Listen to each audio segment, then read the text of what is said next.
Hello everyone, good morning. So இன்னைக்கு இந்த வீடியோவில் வந்து என்ன பார்க்க போகிறோம் அப்படின்னா, நம்ம வந்து சண்டே, ஆக்சுவலாக இன்னைக்கு சண்டே மார்னிங் 5:15 ஆச்சு. காலையில் டைம் வந்து 5:15 ஆச்சு. ஸோ இன்னைக்கு காலையில் லஞ்சுக்கு வந்து என்ன ப்ரிப்பேர் பண்ணுறேன் அண்ட் பிரேக்ஃபாஸ்ட்டுக்கு வந்து என்ன ரெடி பண்ணுறேன் அப்படிங்கிறத தான் இந்த வீடியோவில் பார்க்க போகிறோம். ஸோ நீங்கள் சேனலுக்கு புதுசாக இருக்குங்க, நான் சேனலை சப்ஸ்கிரைப் பண்ணிக்கோங்க. ஓமனில் இருந்து இன்ட்ரெஸ்டிங்கான வீடியோஸ் தெரியணும் அப்படின்னா. ஸோ இன்றைக்கி காலையில் ஃபஸ்ட்டு என்னென்ன பண்ணுறேன், பிரேக்ஃபாஸ்ட்டுக்கும் லஞ்சுக்கும் என்ன ப்ரிப்பேர் பண்ணுறேன், எப்படி பண்ணுறேன் அப்படிங்கிறத வந்து இந்த வீடியோவில் ஒன் பை ஒன்னாக பார்த்துலாம் வாங்க. ஸோ இப்போ ஃபஸ்ட்டு என்ன பண்ண போகிறேன் அப்படின்னா, ரைஸ் வந்து பாயில் பண்ணணும். காலையில் எழுந்திரிச்சோன்னா ஃபஸ்ட்டு பண்ணுற வேலை அதுதான். ஸோ அந்த ரைஸ் பாயில் பண்ணுறது என்ன பண்ணுறேன் அப்படின்னு பார்த்துலாம் வாங்க. ஸோ ரைஸ் பாயில் பண்ணுறது பார்த்தீங்கன்னா, ரைஸ் வந்து எடுத்து வச்சுருக்குறோம். ஸோ இதை வந்து இப்போது காலையில் இதை வந்து நல்லா வாஷ் பண்ணுவோம்.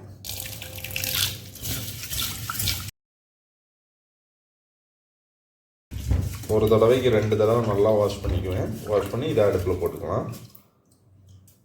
இப்போது அடுப்பில் வந்து பானை வந்து வச்சிட்டோம். பானையில் வச்சு தண்ணி வச்சுட்டேன். ஸோ நம்ம இப்போது நம்ம க்ளீன் பண்ண அந்த ரைஸை வந்து உள்ளே போட்டுக்க வேண்டியது அரிசியை.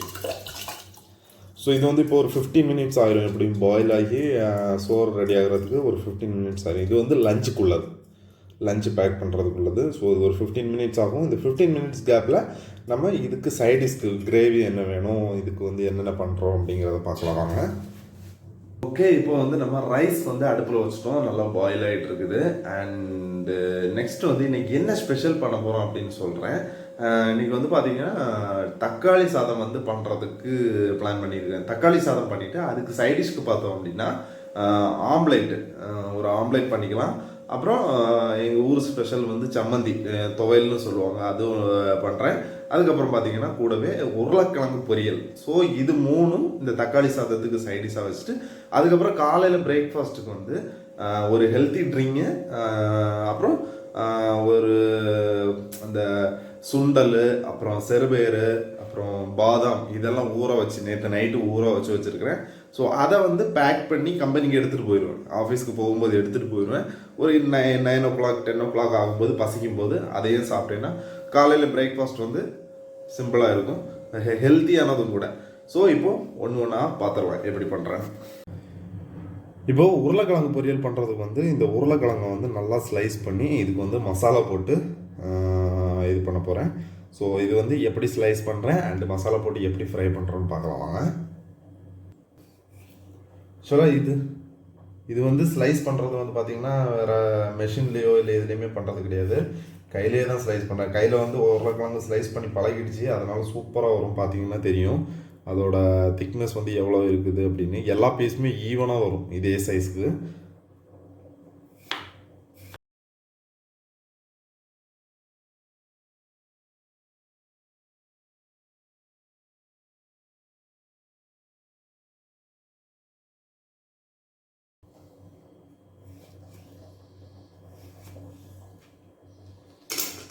ஸோ உருளைக்கிழங்கு ஸ்லைஸ் பண்ணி முடிஞ்சுது. இனி இதுக்கு மசாலா போட்டுக்க வேண்டியதுதான். உருளைக்கிழங்குக்கு பார்த்தீங்க அப்படின்னா நம்ம எப்போவுமே ரெகுலராக எல்லாத்துக்கும் யூஸ் பண்ணுற அந்த 3 மசாலா தான். வத்தல் பொடி, மல்லிப்பொடி, மஞ்சள் பொடி. உப்பு வந்து ஏற்கனவே போட்டேன், அதனால் உப்பு போடலை. ஸோ இந்த 3 மசாலாவும் தான் நம்ம உருளைக்கிழங்கு ஃப்ரை பண்ணுறதுக்கு. ஸோ இதை போட்டுட்டு நல்லா பரட்டி விட்டுக்கலாம்.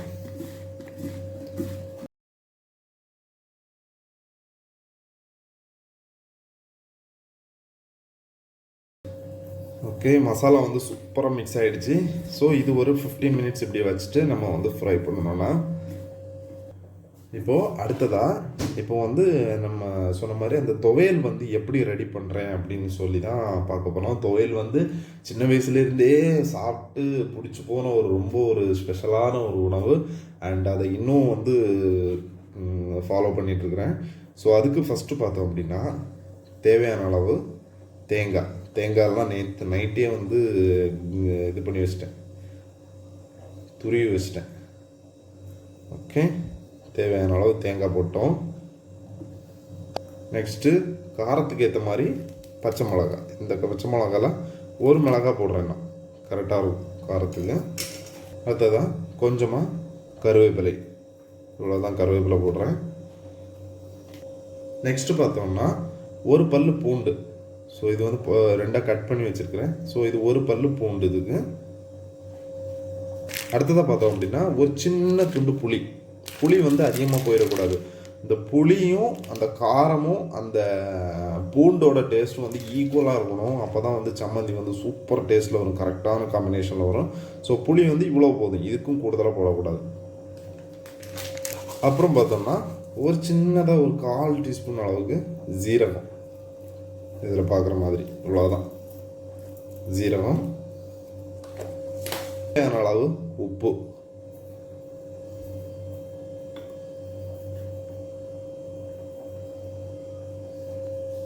ஸோ இவ்வளோ தான் சம்மந்திக்கு தேவையான ஐட்டம்ஸ். ஸோ இதை வந்து இப்போ அரைச்சி எடுத்தோம்னா சூப்பராக சம்மந்தி ரெடி ஆயிரும். அரைச்சி முடிச்சதுக்கப்புறம் பார்க்கலாம். இப்போது நம்ம சம்மந்தி வந்து மிக்சியில் வந்து அரைச்சி எடுத்துகிட்டு வந்துட்டேன். ஸோ அதோட பார்த்தீங்கன்னா தெரியும் அதோட கன்சிஸ்டன்சி வந்து எந்த மாதிரி இருக்குது அப்படின்னு. இதுதான் எங்கள் ஊர் ஸ்பெஷல் சம்மந்தி. துவையல், வீட்டிலலாம் துவையல் தான் சொல்லுவோம், பார்த்தீங்கன்னா தெரியும். ஸோ ஒரு நேரத்துக்கு தாராளமாக போதும் இந்த துவையல். தக்காளி சாதத்துக்கு வந்து சூப்பர் காம்பினேஷன் வரும். தக்காளி சோறு அண்ட் மஞ்சள் சோறு, இது ரெண்டுக்கும் இந்த துவையல் வந்து நல்ல ஒரு காம்பினேஷனில் இருக்கும். ஸோ இதை வந்து இப்போ பவுலுக்கு ஷிஃப்ட் பண்ணிவிட்டு நம்ம அடுத்த வேலையை ஆரம்பிச்சிடலாம்.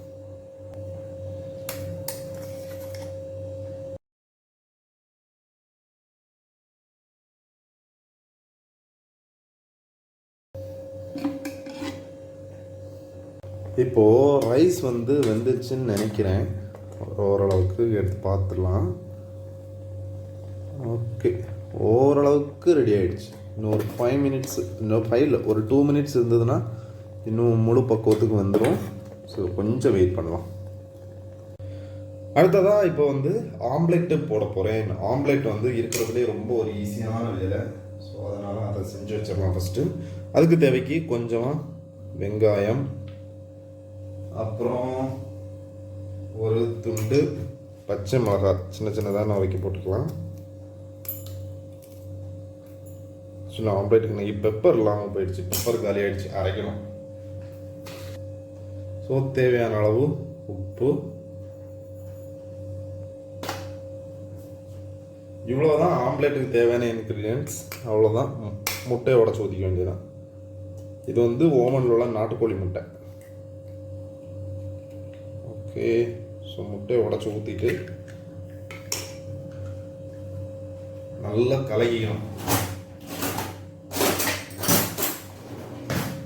நல்லா மிக்ஸ் பண்ணி வேண்டியது.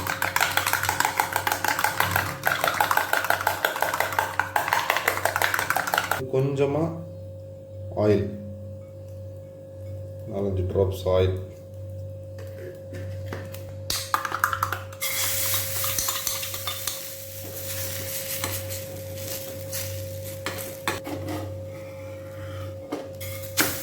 அவ்வளோதான். ஸோ ஆம்லேட் வந்து வெந்துடுச்சு நல்லா, பார்த்தீங்கன்னா தெரியும். இப்போ ஆம்லேட் எடுத்து ஒரு பிளேட்டில் வச்சுக்கலாம். ஸோ ஆம்லேட்டோட வேலை முடிஞ்சுது. அவ்வளோதான். So omelette ready. ஸோ அடுத்து ஃபஸ்ட்டு ஆரம்பிக்க போகிறது பார்த்தோம்னா உருளைக்கிழங்கு ஃப்ரை பண்ணிடலாம். ஸோ உருளைக்கிழங்கு ஃப்ரை பண்ணுறதுக்கு தேவையான அளவு பேனில் வந்து எண்ணெயை ஊற்றிட்டு அது காயட்டும். காயறதுக்குள்ள நம்ம இதுக்கு தக்காளி சாதத்துக்கு வந்து தேவையான பொருட்களெல்லாம் ரெடி பண்ணி வச்சுருக்குறோம். ஸோ அதையும் பக்கத்தில் எடுத்து வச்சுட்டு ஆரம்பிச்சுக்க வேண்டியது. அப்படியே தக்காளி சாதத்துக்கு அடுப்பை பற்ற வச்சுக்கிறேன். அவ்வளோதான். அடுப்பு பற்ற வச்சுட்டு கொஞ்சமாக எண்ணெய் ஊற்றிக்கலாம். ஓகே, ஈஸியாக முடிச்சிடலாம். 20 மினிட்ஸில் வந்து 2 வேலையுமே சிம்பிளாக முடிஞ்சிடும். ஸோ இப்போ வந்து பேன் வந்து நல்லா இதாகிடுச்சு, தோசைக்கல்ல நல்லா இதாகிடுச்சு உருளைக்கிழங்கு போடுறதுக்கு. ஸோ ஒன்று ஒன்றா போட்டு விட்டுற வேண்டியதான்.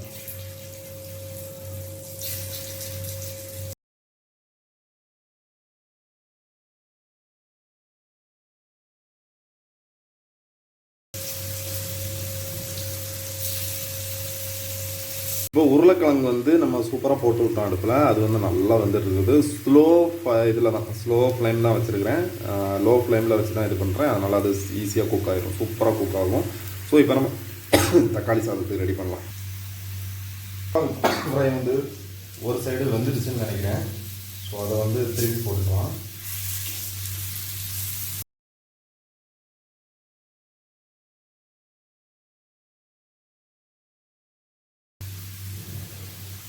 இப்போது தக்காளி சாதம் பண்ணுறதுக்கு சட்டி நல்லா காஞ்சிருச்சு. தேவையான அளவு கடுகு, பருப்பு போட்டு லைட்டாக ஒரு கிண்டு எடுத்து வச்சிருக்க காஞ்ச மிளகாய்,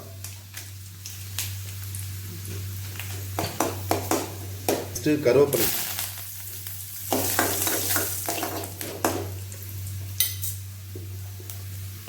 கொஞ்சமாக ஊற்றி வச்ச பூண்டு,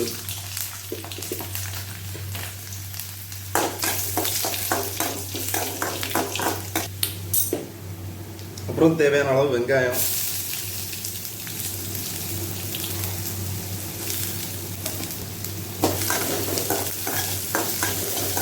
ஸோ வெங்காயம் வந்து நல்லா வதங்கட்டும். வதங்கினதுக்கப்புறம் நம்ம தக்காளி வந்து அரைச்சி தான் ஊற்ற போகிறோம், போட்டு வேக வைக்கிறது இல்லை, வதக்கிறது இல்லை. மிக்சியில் வந்து அரைச்சி ஊற்றிட்டா வேலை சீக்கிரமாக முடிஞ்சிடும். ஸோ உருளைக்கிழங்கு பார்க்கலாம். உருளைக்கிழங்கு ரெடி ஆகிடுச்சுன்னு நினைக்கிறேன். எஸ், உருளைக்கிழங்கு சூப்பராக ஃப்ரை ஆகிடுச்சு. இதை வந்து இந்த எண்ணெய் வடிகிறதுக்கு அப்படியே சைடில் எடுத்து வச்சிட்டோம்னா ஒரு 1 மினிட் டீயை ஆஃப் பண்ணி விட்டு இது வந்து ஒன்றா கலக்கி.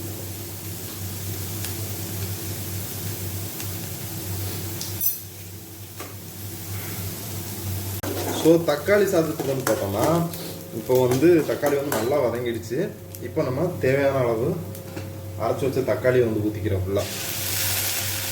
ஒரு தக்காளி ஒரு ஆள் தான், ஒரு ஆளுக்கு ஒரு தக்காளி, ஓரளவு மீடியம் சைஸ் தக்காளி வந்து கரெக்டாக இருக்கும். ஸோ அதனால் ஒரு தக்காளி ஊற்றிக்கிறேன்.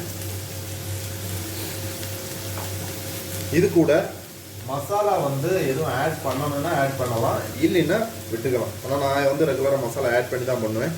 கொஞ்சமாக வத்தல் பொடி, கொஞ்சமாக மல்லிப்பொடி, கொஞ்சம் மஞ்சள் பொடி. ஸோ இந்த மசாலா வந்து ஆட் பண்ணி தான் நான் ரெகுலராக தக்காளி சாதம் பண்ணுவேன். ஸோ அதனால் அதே ஃப்ளேவரில் தான் இப்போவும் பண்ணுறேன். ஸோ இதை வந்து நல்லா மிக்ஸ் பண்ணி விட்டு தேவையான அளவு உப்பு போட்டு லைட்டாக கிண்டி விட்டுடலாம். இப்போது அது கொதிக்கிற டைமில் நம்ம வந்து இப்போ உருளைக்கிழங்கு வந்து ஃப்ரை பண்ணதை வந்து எடுத்துடலாம். ஸோ உருளைக்கிழங்கு சூப்பராக ரெடி ஆகிடுச்சு.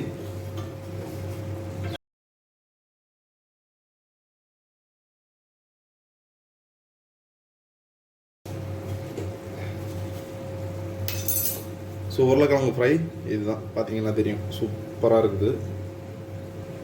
உருளைக்கிழங்கு ஃப்ரை ரெடி ஆகிடுச்சா. இனி வந்து தக்காளி சாதம் மட்டும்தான். இது முடிஞ்சிச்சுன்னா ஸோ இப்போது இது மசாலாலாம் ரெடி ஆகிடுச்சு. இப்போ நம்ம வந்து எடுத்து வச்சுக்க ரைஸை வந்து இதில் கொட்டிக்க வேண்டியது.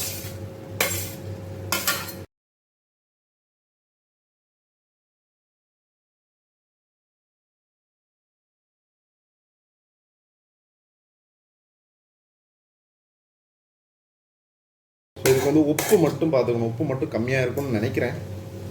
சி எஸ், உப்பு கம்மி.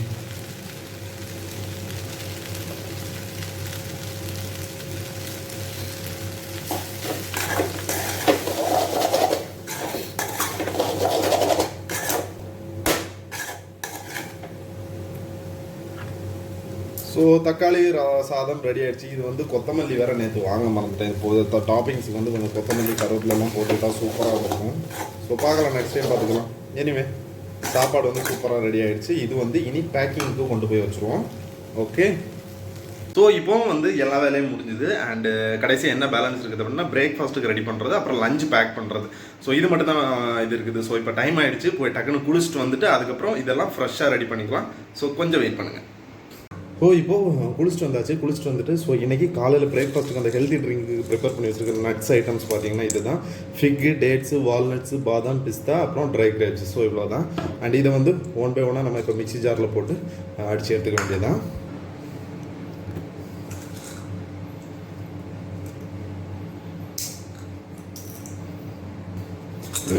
ஸோ இது எல்லாத்தையும் போட்டுட்டு தேவையான அளவு கூட பால் ஊற்றிக்கலாம். பால் ஊற்றிட்டு மிக்சியில் அடிச்சிக்க வேண்டியதான். ஸோ இப்போ மிக்சியில் வந்து சூப்பராக அடித்து எடுத்துட்டோம். அவ்வளோதான், காலையில் பிரேக்ஃபாஸ்ட் வந்து ரெடி.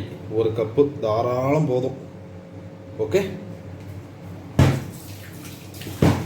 ஸோ அடுத்ததாக பார்க்க போகிறது என்னென்ன பேக் பண்ணுறேன் அப்படிங்கிறது தான் பார்க்க போகிறோம். லஞ்சுக்குள்ளே பேக்கிங் ஒன் பை ஒன்னாக.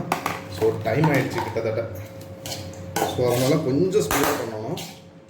ஸோ ஃபஸ்ட்டு ரைஸை வச்சுக்கலாம்.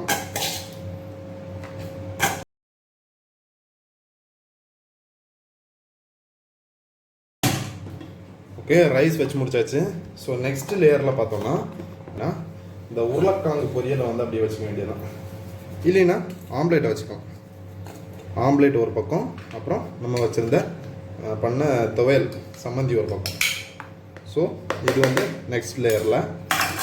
அண்ட் இன்னும் ஒரு லேயர் இருக்குது.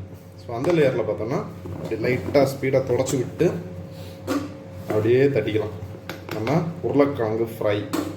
ஸோ அவ்வளோதான், லஞ்ச் பேக்கிங் முடிஞ்சுது.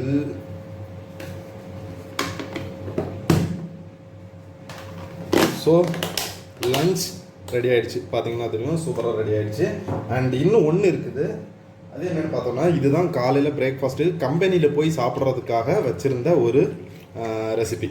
ஸோ இதை வந்து காலையில் பேக் பண்ணிக்கலாம். இது வந்து ஒரு டப்பா இருக்குது. இந்த டப்பாவில் வந்து பேக் பண்ணி எடுத்துகிட்டு போயிட்டோம் அப்படின்னா கம்பெனியில் போயிட்டு எப்போ வேணாலும் தேவைப்படும் போது சாப்பிட்டுக்கலாம். ஸோ இது வந்து கையில் சும்மா எடுத்து போட்டுக்கோங்க. கொஞ்சம் ஈரமாக தான் இருக்கணும் இது. ஏன்னா அப்போ தான் அந்த இது வந்து சில பேர் வந்து ஆக்சுவலாக முளை வரணும். இது வந்து முளை வரல. முளை வர்றதுக்கு முன்னாடியே எடுத்துட்டேன். ஸோ அதனால் கொஞ்சம் ஈரமாக இருந்ததுன்னா கம்பெனிக்கு கொண்டு போனதுக்கப்புறம் முளை வந்ததுக்கப்புறம் சாப்பிட்டா கொஞ்சம் நல்லாயிருக்கும். தண்ணியை வெடி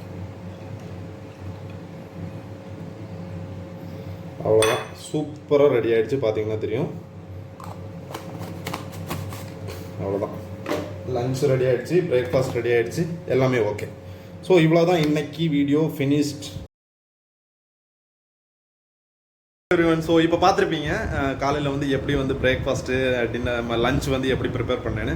ஸோ இன்றைக்கி இந்த வீடியோவில் தான் டைம் ஆகிடுச்சு. இப்போ வேலைக்கு கம்பெனிக்கு ஆஃபீஸ்க்கு போகிறதுக்கு கிளம்பணும். ஸோ வீடியோ பிடிச்சதை லைக் பண்ணி ஷேர் பண்ணி சப்ஸ்கிரைப் பண்ணுங்கள். மீண்டும் நாளைக்கு வந்து இந்த மாதிரி காலையில் வேறு ஒரு டிஷ் நிறைய என்னென்ன மெனு பண்ணுறேன், லஞ்சுக்கும் பிரேக்ஃபாஸ்ட்டுக்கு என்னென்ன பண்ணுறேன் அப்படிங்கிறத பார்க்கலாம். Bye bye, see you.